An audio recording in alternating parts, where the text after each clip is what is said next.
నమస్కారం. City cable news కి స్వాగతం. ముందుగా ముఖ్యాంశాలు.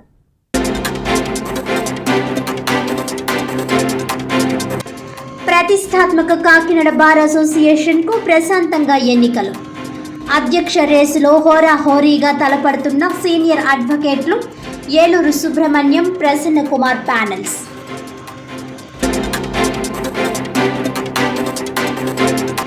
రాష్ట్ర వ్యాప్తంగా సంచలనం కలిగించిన కాకినాడ జిల్లా పీఠాపురం నియోజకవర్గ మల్లం గ్రామంలో దళితుల సాంఘిక బహిష్కరణ.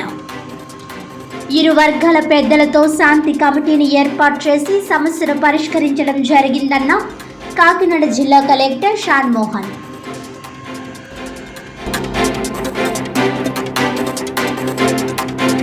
కాకినాడ జిల్లా పీఠాపురం మండలం మల్లం గ్రామ దళితుల సాంఘిక బహిష్కరణ సంఘటనపై స్పందించిన జనసేన నాయకులు.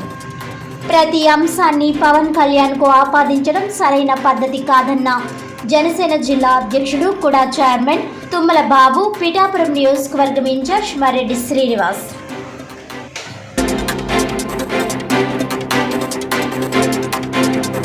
ఇక డీటెయిల్స్ చూస్తే, కాకినాడ జిల్లా పీఠాపురం మండలం మల్లం గ్రామ సంఘటనపై జనసేన నాయకులు స్పందించారు.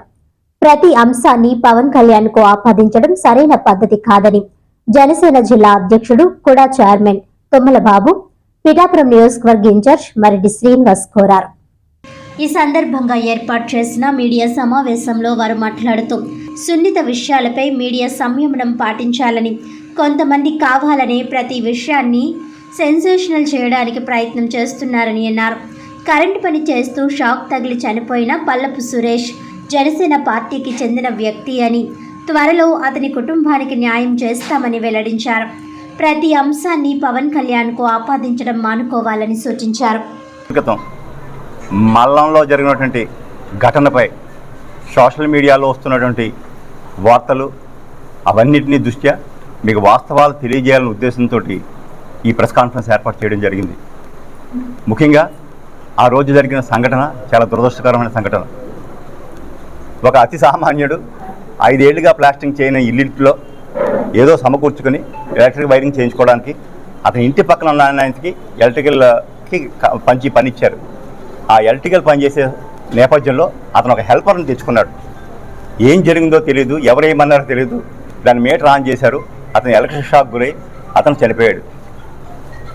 అతను జనసేన సభ్యత్వం ఉన్నటువంటి జనసేన కార్యకర్త, అతను చనిపోయిన వ్యక్తి. అందరికీ తెలియవలసిన విషయం, యాక్సిడెంట్ జరిగిన వెంటనే జానకిరామి గారు హాస్పిటల్ దగ్గరికి వెళ్ళారు. అదే హాస్పిటల్ దగ్గర ఎవరైతే బిల్డింగ్ ఓనర్ గారు ఆయన కూడా ఉన్నారు. కొన్ని ప్రాథమికంగా అక్కడ చర్చలు జరిగినాయి, అంగీకారం రాలేదు. మల్లాడి పెద్దలంతా కూర్చుని ఆ ఊరు వెళ్ళి దాని యొక్క అంగీకారాన్ని తెచ్చి దాన్ని అక్కడ క్లోజ్ చేశారు. నిన్న మొన్న ఏదో ఒక ఇడ్లీ అమ్మలేదని, లేకపోతే ఏదో పాలు ఇవ్వనన్నారనేటువంటి వార్త బయటకు వచ్చింది. ఈ నేపథ్యంలో మేము చెప్పేది ఏంటంటే, దాన్ని తీసుకొచ్చి పవన్ కళ్యాణ్ గారు నియోజకవర్గంలో బహిష్కరణ చేశారు. పవన్ కళ్యాణ్ గారు ప్రపంచం వైపు చూడాలంటే ఇగో బహిష్కరణకి గురి చేసే విధానం చేశారు. ఈ మాటలన్నీ ఎందుకు మాట్లాడుతున్నారు? అసలు నిజంగా నా దృష్టికే చాలా లేటుగా వచ్చింది. మేము చేస్తామా? పవన్ కళ్యాణ్ గారి స్థాయి అది.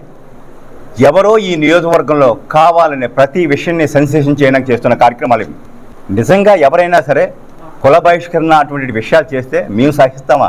వెంటనే నాకు తెలిసిన వెంటనే సీఏ గారికి చెప్పాను, ఎవరైనా నోరెత్తితే కేసు కట్టమని చెప్పాను. ఎవరైనా ఉపేక్షించే పద్ధతి లేదని చెప్పాను. జన సైనికుడు నాకు కేసు కట్టమని చెప్పాం. 2 గంటల్లో, నాకు తెలిసిన 2 గంటల్లో వివాదాన్ని పరిష్కరించాం. అది అలాగా ఉండగా దీంట్లో అసలు పవన్ కళ్యాణ్ గారిని ఆయన పేరు ఉచ్చరించడానికి అసలు ఎంతవరకు భావ్యం ఇది? పవన్ కళ్యాణ్ గారు ఎక్కడున్నారు? అసలు సంబంధం ఉందా? అది ప్రతి విషయానికి పవన్ కళ్యాణ్ గారిని మైకి పుచ్చుకొని ప్రతిదీ పవన్ కళ్యాణ్ అంటే అర్థం ఏంటి? అసలు ఆయనకి ఏమైనా సంబంధం ఉందా? మేము ఒక రాజకీయ పార్టీగా ముందు నుంచి ఒకటే చెప్తున్నాం, కులాల మతాల ప్రస్తావన లేని పార్టీ జనసేన పార్టీ. మేము క్యాస్ట్ బేస్లో పార్టీని కార్యకర్తలను ఐడెంటిఫై చేయము. మా దాంట్లో ఉన్నది ఒకే ఒక్క విభాగం, జన సైనికుడు లేదా వీర మహిళ.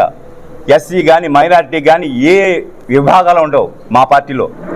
We did not identify any cadre by caste, creed, religion. మతం కానీ కులం కానీ చూడని ఏకైక రాజకీయ పార్టీ ఈ దేశ చరిత్రలో జనసేన పార్టీ. సనాతన ధర్మం గురించి మాట్లాడతారు.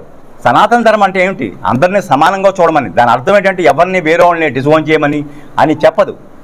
సనాతన ధర్మం అంటే ధర్మం నాశనం కాందే సనాతన ధర్మం, అంతే తప్పించి సనాతన ధర్మం పేరెత్తారంత మాత్రాన అదేదో మీరు ఎవరినో ఓన్ చేసేసుకున్నారన్న విషయం కూడా కరెక్ట్ కాదు. ఇది మీ అందరికీ ఒకటే హెచ్చరిస్తున్నాం, ప్రతి విషయానికి పవన్ కళ్యాణ్ లింక్ చేయడం లాగడం అన్నది మాత్రం చాలా తీవ్ర ప్రమాణాలకు దారితీస్తా మీకు చెప్తున్నాం. మీకు నిన్న పిఠాపురం నియోజకవర్గానికి సంబంధించి ఏదైతే మల్లం గ్రామంలో జరిగినటువంటి ఘటన జనసేన పార్టీ జిల్లా అధ్యక్షుడిగా మొట్టమొదటిగా ఖండిస్తూ ఉన్నాం. మొట్టమొదటి నుంచి ప్రస్తుత పిఠాపురం నియోజకవర్గ శాసనసభ్యులు జనసేన పార్టీ రాష్ట్ర అధ్యక్షుడైనటువంటి గౌరవ ఉప ముఖ్యమంత్రి వర్యులు మొట్టమొదటి నుంచి ఒకే మాట ఒకే బాట, అన్ని కులాలని గౌరవించాలి, అన్ని మతాలని గౌరవించాలి, ఎక్కడా వివక్ష చూపరాదనేటువంటిదే పవన్ కళ్యాణ్ గారి ఉద్దేశం. దురదృష్టం, మల్లంలో ఒక పేదవాడు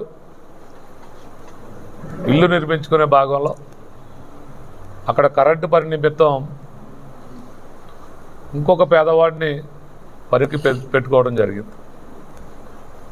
ఎవరైతే చనిపోయినటువంటి ఆ అబ్బాయి ఉన్నారో వారు కూడా జనసేన పార్టీ సభ్యుడు, దాంట్లో ఆయనకి సభ్యత్వం కార్డు కూడా ఉంది. జనసేన పార్టీ జిల్లా అధ్యక్షుడిగా ముందు ఆ అబ్బాయి మరణానికి చింతిస్తూ ఉంది జనసేన పార్టీ. కాకపోతే అక్కడ జరిగిన సంఘటన ఇరు వర్గాలు మాట్లాడుకుని ఒక అంగీకారం రావడం జరిగింది. ఇది అన్ని కులాల్లో అన్ని మతాల్లో కొంతమంది ఉత్సాహవంతులు కానీ లేకపోతే ఇటువంటి కార్యక్రమాన్ని అడ్డుపెట్టుకుని వారు లైమ్ లైట్లోకి రావడానికి ప్రయత్నం చేసేటువంటి కొంతమంది వ్యక్తులు అన్ని కులాల్లో ఉండటం సహజం అయిపోయింది. ఇప్పుడు ఈ రోజుల్లో రాజకీయంగా ఎదుగుదల కోరుకుంటూ ఉన్నారు ప్రతి ఒక్కరు.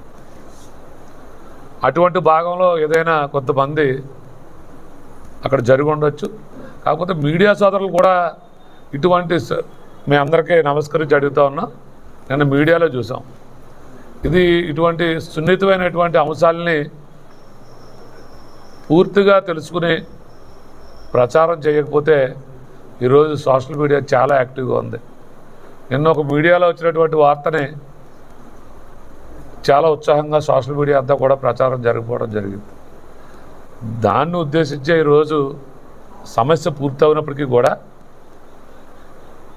మీడియా వారు దీంట్లో సంయమనం పాటించకపోతే ఇది సాక్షాత్తు ఉప ముఖ్యమంత్రి పవన్ కళ్యాణ్ గారి యొక్క నియోజకవర్గం కాబట్టి ఇది రాష్ట్ర వ్యాప్తంగా బయట ఉన్నటువంటి ప్రజలు చాలా అన్యాయం జరిగిపోయిందని భావిస్తూ ఇది వర్గ వైషమ్యాలకు దారితీసేటువంటి ప్రమాదం ఉంది. కాబట్టి మీడియా వారిని కూడా సంయమనం పాటించాలని, ఏదేమైనా పవన్ కళ్యాణ్ గారికి ఒకటే ఒక కోరిక, అన్ని వర్గాలు కలిసి ఉండాలని.